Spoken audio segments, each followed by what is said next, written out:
"Hey, you! Stop right there!" Officer Brantley barked, his voice slicing through the peaceful morning, as the cane struck the sidewalk with precision. Tap, tap, tap, while Marcus Wilson navigated the familiar path through Central Park.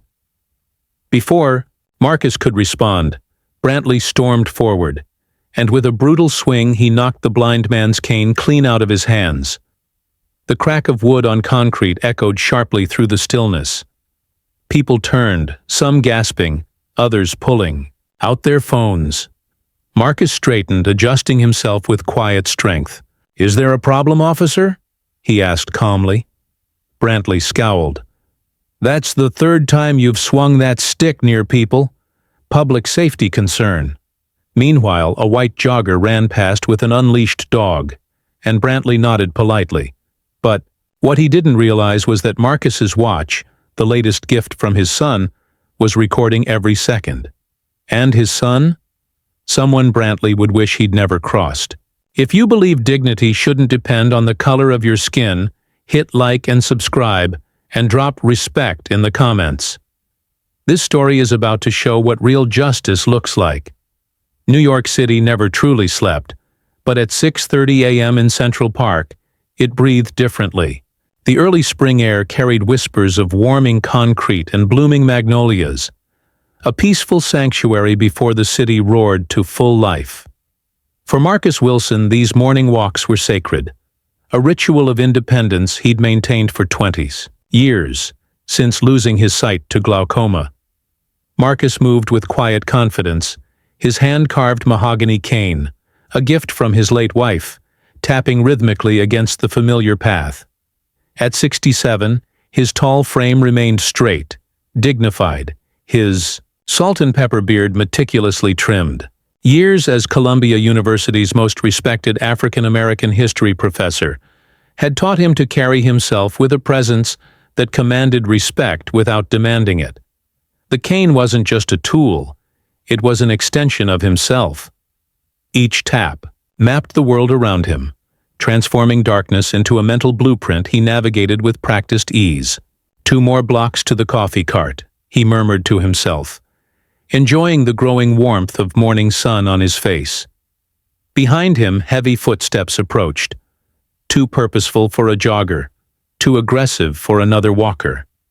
Marcus had learned to identify people by their footfalls. These belonged to someone with authority, someone who expected others to move aside. Officer James Brantley had patrolled this park for 15 years. At 42, he wore his badge like armor, and his prejudices, like birthmarks, invisible to himself, obvious to everyone else. His father and grandfather had been NYPD before him, and he carried their outdated worldview like an heirloom, polished with pride rather than questioned. Complaints had piled up over the years: excessive force during a stop in Harlem, racial slurs caught on a body cam in Queens, unnecessary escalation with teenagers in Brooklyn. Yet his record remained technically clean. The blue wall held firm. What neither man knew that morning: Marcus's son, Miles Wilson, wasn't just any lawyer. As the newly appointed Deputy Attorney General for Civil Rights at the Department of Justice, he'd returned to New York with one mission: accountability for those who abused their power behind badges. And his father wore a seemingly ordinary watch, a gift from Miles, that recorded everything. Have you ever witnessed someone misjudge a person's power based solely on appearance? Share your thoughts in the comments, and if you believe in justice that doesn't discriminate, hit that like and subscribe. I said stop swinging that stick around. Brantley's voice cut sharper now, closing the distance. Marcus turned calmly, facing the direction of the voice with practiced precision. "My cane, officer? I'm blind. This is how I navigate." "Yeah? Well, you almost hit that lady back there. I've been watching you." A young mother with a stroller several yards away looked confused. "He didn't come near us," she called. Brantley ignored her. "ID. Now. For walking in a public park? Don't get smart with me, old man." Brantley stepped closer, towering over Marcus. "When I give an order, you comply. That's how this works." What would you do if someone with authority targeted you unfairly? Stand your ground or back down? Drop your answer below. Also hit like and subscribe. Officer, with respect, I haven't broken any law. Marcus kept his voice level. Decades of navigating difficult situations evident in his calm demeanor. I'm simply taking my morning walk as I do every day. Brantley shifted closer, his breath carrying the sour notes of stale coffee. Listen, I decide what's suspicious in my park. That stick could be a weapon. It's a mobility aid, sir. Marcus gestured to his dark glasses. As you can see, I'm visually impaired. Yeah? Prove it. The request hung in the air, absurd and humiliating. Several morning joggers had stopped now, forming a loose semicircle around the confrontation. Someone whispered, "Is this really happening?" Marcus straightened his spine, dignity wrapped around him like armor. "I don't need to perform my disability for you, officer." Something changed in Brantley's demeanor, a shift from irritation to anger. The officer's hand moved to the cane, gripping it just above Marcus's hand. When an officer gives you an order, you comply. Period. Brantley's voice dropped lower, meant only for Marcus. You people always think the rules don't apply. A woman stepped forward, phone raised. I'm recording this, she announced, her voice shaking slightly. Brantley shot her a glare. Ma'am, step back. This is police business. It's public property, she countered, not moving. Marcus could feel tension vibrating through the cane, Brantley's grip tightening against the polished wood. He'd navigated hostility before, knew the invisible choreography of de-escalation. Officer, I'm happy to show you my ID.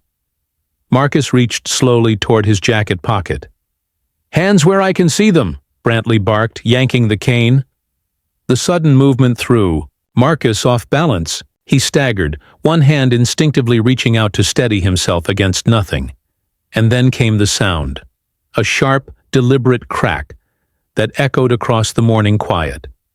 The specially reinforced mahogany cane, the one Marcus's wife had commissioned before her death, the one that had guided him through 15 years of darkness, snapped in Brantley's hands.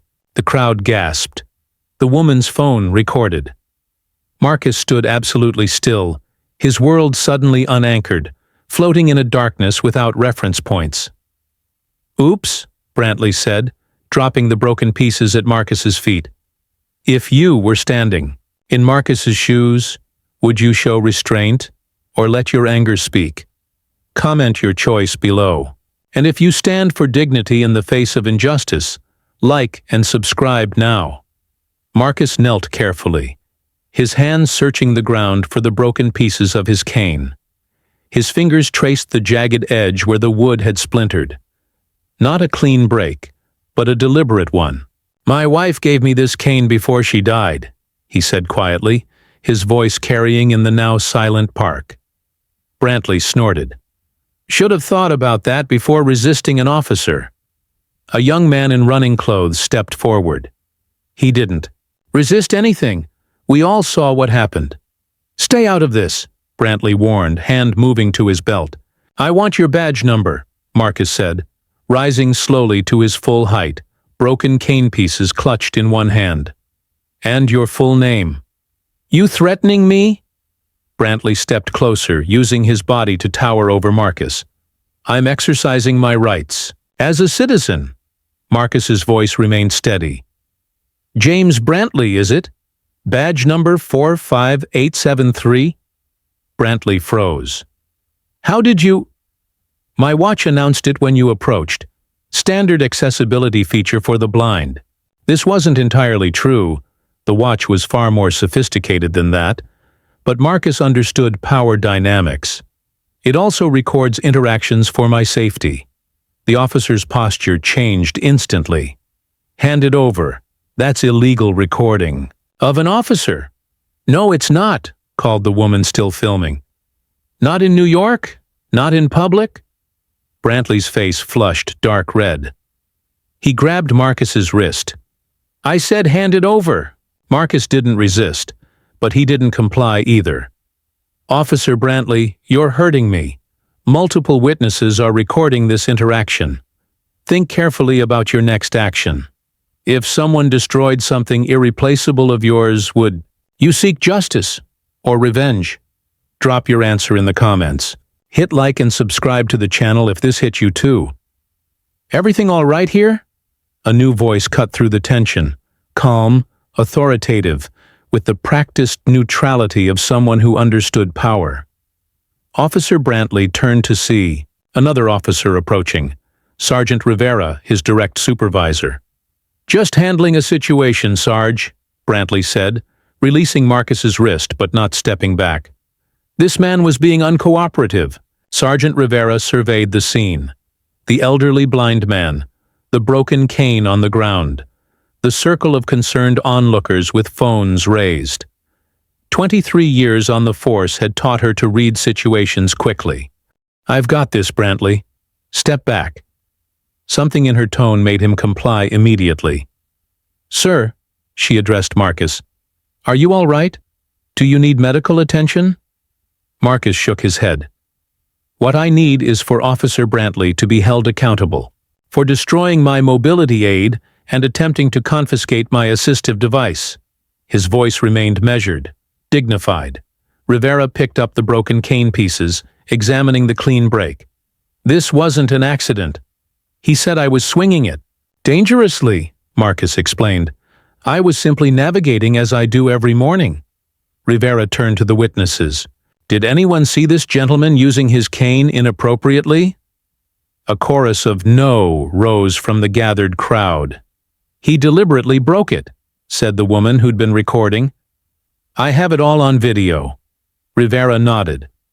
"Ma'am, I'd appreciate your contact information." She turned back to Brantley, whose expression had shifted from authority to uncertainty. "Officer Brantley, wait in the vehicle." "But Sarge—" "Now, officer, when everyone's watching, would you keep pushing for truth, or let it go?" "What would you do?" Share your decision in the comments. Also hit like and subscribe. As Brantley reluctantly retreated to the patrol car, Sergeant Rivera turned back to Marcus. "Sir, I want to apologize for what happened here. That's not how we train our officers to behave." "Yet it's how they often do behave, isn't it?" Marcus replied evenly. "Particularly toward people who look like me." Rivera didn't deny it. Instead, she asked, "Can someone help Mr. Wilson, Marcus Wilson?" A collective gasp rippled through several of the older bystanders. "Professor Wilson, from Columbia?" asked a gray-haired man who had joined the gathering. Marcus nodded. "I took your civil rights history course in 2005, the man continued. "You're a legend at the university." Sergeant Rivera's expression shifted, subtly. She spoke into her radio, requesting a supervisor to the scene. "Professor Wilson, I'll need to file a formal incident report," she said. "We'll also need to document the damage to your property." "I want more than documentation," Marcus said. "I want accountability." "You'll have it," Rivera assured him, then hesitated before adding, "Your son, he's the new deputy AG for civil rights, isn't he?" Marcus smiled slightly. "You follow Department of Justice appointments?" "I follow justice wherever I can find it," she replied. "And I'm not the only one. Lieutenant Grady is on his way. He's our integrity officer." A young man stepped forward from the crowd. "Professor Wilson, I'm an attorney. Would you like me to stay until your representation arrives?" "That's very kind," Marcus said. "But my son is already on his way. Someone in this crowd texted him the moment Officer Brantley approached me. Would you let injustice slide if it kept the peace, or would you risk everything to call it out? Share your choice in the comments. Like and subscribe if you believe silence is never the answer. A sleek black SUV with government plates pulled to the curb 20 minutes later. The man who emerged moved with purpose, tall and commanding in a perfectly tailored suit, carrying the unmistakable authority of someone who navigated corridors of power daily. Miles Wilson, at 40, had his father's height and distinguished features, but where Marcus carried himself with professorial calm, Miles radiated controlled intensity. He'd spent his career building cases against those who abused power, working his way from Brooklyn prosecutor to the Department of Justice with a reputation for being brilliantly strategic and utterly relentless. "Dad." Miles embraced his father, carefully, then examined the broken cane. His expression didn't change, but something cold and precise settled behind his eyes. "I'm all right, son," Marcus assured him. Miles nodded once, then turned to Sergeant Rivera. "I understand an NYPD officer deliberately damaged my father's mobility aid while he was lawfully present in a public space." "Yes, sir," Rivera confirmed. "Lieutenant Grady is taking statements now. Officer Brantley has been confined to his vehicle pending preliminary investigation." "And his body camera?" "It appears to have been turned off during the incident." Miles's mouth tightened almost imperceptibly. "Convenient. But there are multiple civilian recordings," Rivera added quickly. "Good." Miles turned to the witnesses. "Anyone who recorded this incident, please email your footage to civil.rightsusdoj.gov. Include today's date and Wilson incident in the subject line." Lieutenant Grady approached, hand extended. "Deputy Attorney General Wilson, I've heard good things about your work." Miles shook his hand briefly. "Lieutenant, I trust you understand the severity of what occurred here." "I do. This isn't how we want our officers conducting themselves. And yet Officer Brantley has a concerning pattern," Miles said, pulling out his phone and scrolling through what appeared to be case notes. 3 civilian complaints in the past 18 months, all involving black men, all mysteriously cleared, with no disciplinary action. Grady's expression shifted. "How did you access—" "My office has been reviewing pattern or practice concerns in major metropolitan police departments," Miles cut in smoothly. "NYPD isn't formally under investigation yet, but we do maintain awareness of officers with troubling records." A ripple moved through the gathering crowd. Someone whispered, "Oh damn, officer picked the wrong man's father." Marcus placed a gentle hand on his son's arm. "Miles, I don't want special treatment because of your position." "You won't get special treatment, Dad," Miles replied. "You'll get equal treatment under the law. Something Officer Brantley apparently doesn't believe you deserve." He turned back to Lieutenant Grady. "I'll be recusing myself from any federal review of this specific incident due to obvious conflicts of interest. But I expect NYPD to handle this with complete transparency. My office will be watching." "Officer," Brantley remained in the patrol car, his face visible through the window, no longer arrogant, but increasingly concerned as he observed the scene unfolding. "My father needs medical attention to ensure he wasn't injured during this encounter," Miles continued. "He'll also need a statement of the facts for insurance purposes regarding his damaged mobility aid, a custom device worth approximately $2,800. "We'll cover that cost immediately," Grady assured him. "The money isn't the point," Marcus said, quietly. "That cane was irreplaceable to me personally." Miles nodded. "And there's the matter of civil rights violations, targeting a disabled black senior citizen, destroying necessary mobility equipment, attempting to confiscate assistive technology. These actions could constitute violations of the Americans with Disabilities Act and potentially Section 1983 civil rights violations." Lieutenant Grady nodded grimly. "I understand. Officer Brantley will be placed on administrative leave effective immediately pending a full investigation." "And you'll review his previous complaints with fresh eyes," Miles added. "It wasn't a question." "Yes, sir, we will." "What would you do if the whole room watched you bring someone to justice? Stay strong or show mercy? Let's talk about it also. Hit like and subscribe." 2 hours later, Marcus sat in his son's temporary office at the federal building, a replacement cane, functional but unfamiliar, leaning against his chair. Outside, The glass walls staff moved with purposeful energy, occasionally glancing toward the distinguished older man and the Deputy Attorney General. "The commissioner called," Miles said, hanging up his phone. "They're offering a private apology, disciplinary, action against Brantley, and an expedited settlement." Marcus nodded slowly. "They want this to go away quietly." "Yes. And what do you want, Miles?" Miles paused, studying his father's face. "I want what you taught me. Justice that creates change, not just punishment." "And the difference is? Punishment affects one person. Change affects the system."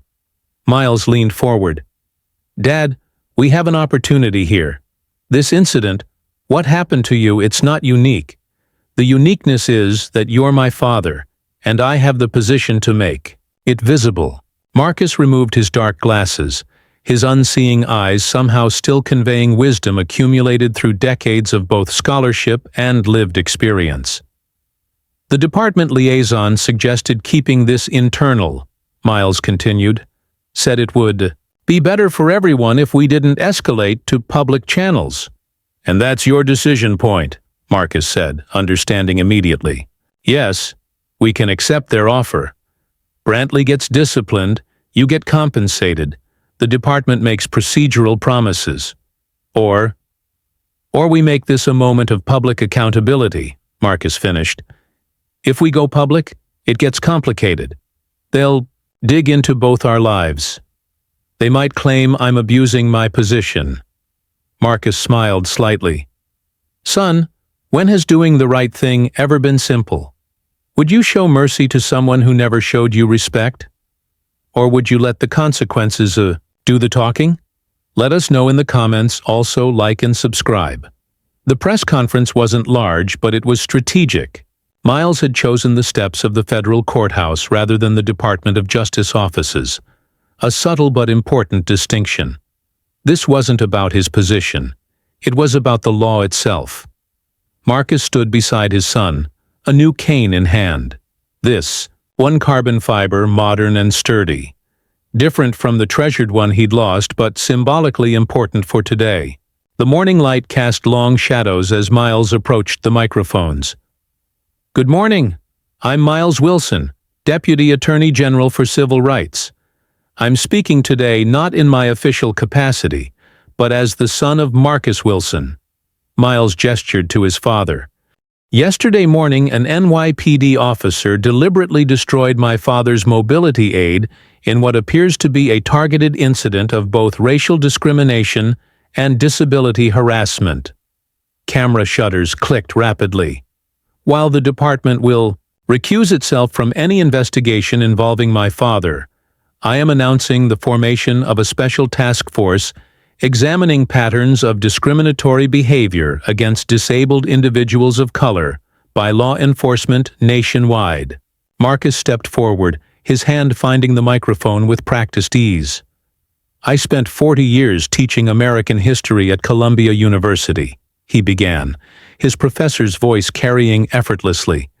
"I taught generations of students about the complex relationship between law enforcement and marginalized communities. But yesterday, I lived it in a way no lecture could convey." The reporters were completely silent now.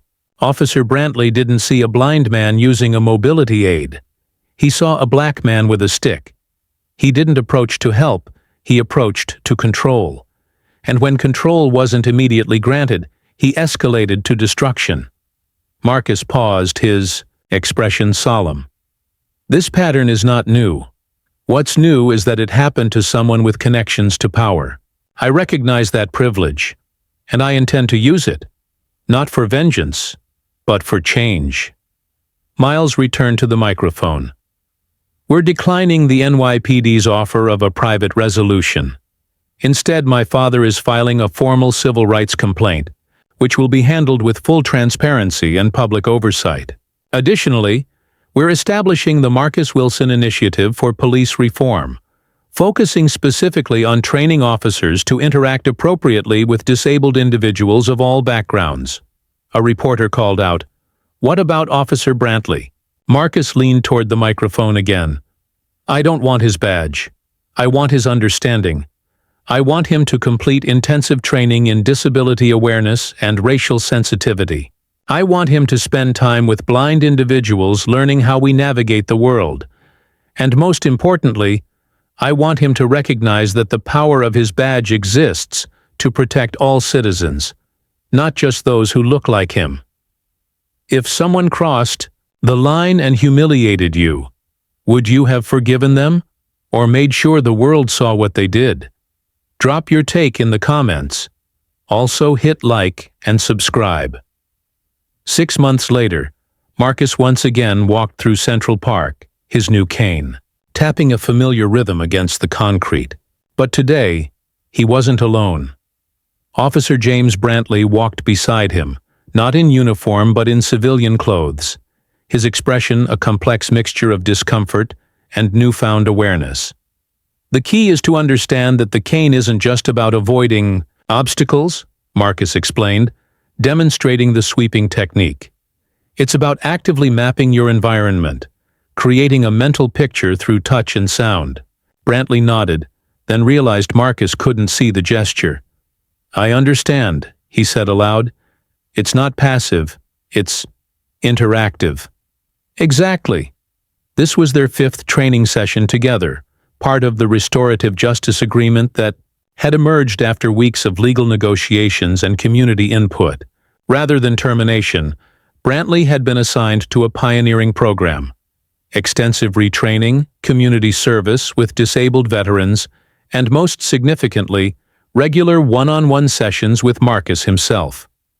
The arrangement had raised eyebrows on all sides. Some officers viewed it as excessive punishment. Some activists criticized it as too lenient. But both Marcus and Miles had insisted on an approach focused on transformation rather than punishment alone. I have a question, Brantley said as they reached a bench and sat down. Why this? Why not just take my badge? You certainly could have. Marcus was quiet for a moment. Taking your badge would have removed one problematic officer.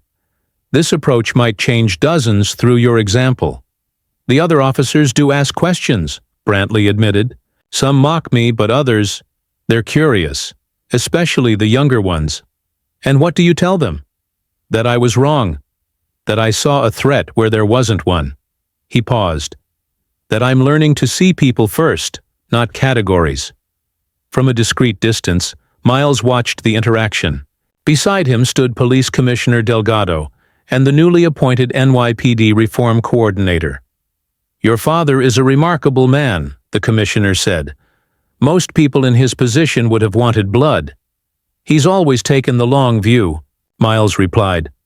As a historian, he understands that real change requires more than punishment.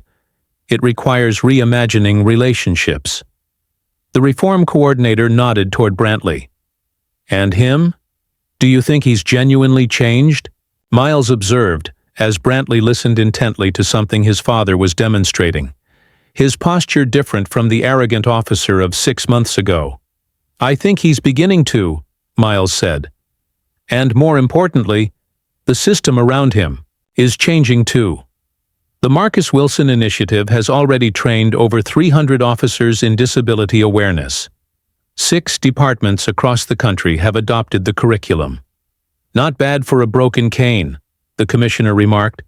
Sometimes, Miles replied, watching his father laugh at something Brantley said. What breaks is exactly what needs to be rebuilt. Some say forgiveness is strength.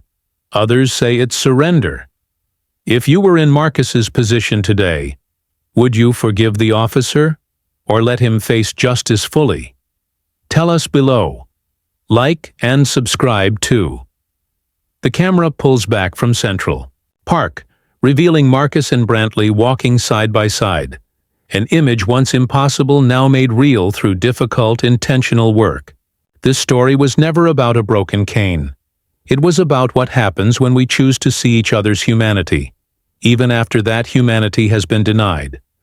True justice isn't always found in courtrooms or jail cells. Sometimes it's built in conversations, in changed procedures, in new understanding. Marcus Wilson didn't just want accountability for one officer. He wanted transformation for an entire system. And it began with a simple question. What if we used our moments of pain not just to punish, but to elevate? What if we demanded not just consequences, but change? Because justice, like dignity, should never depend on who your son is, but on who we all choose to be. If you enjoyed today's story, share and subscribe for more justice stories like this,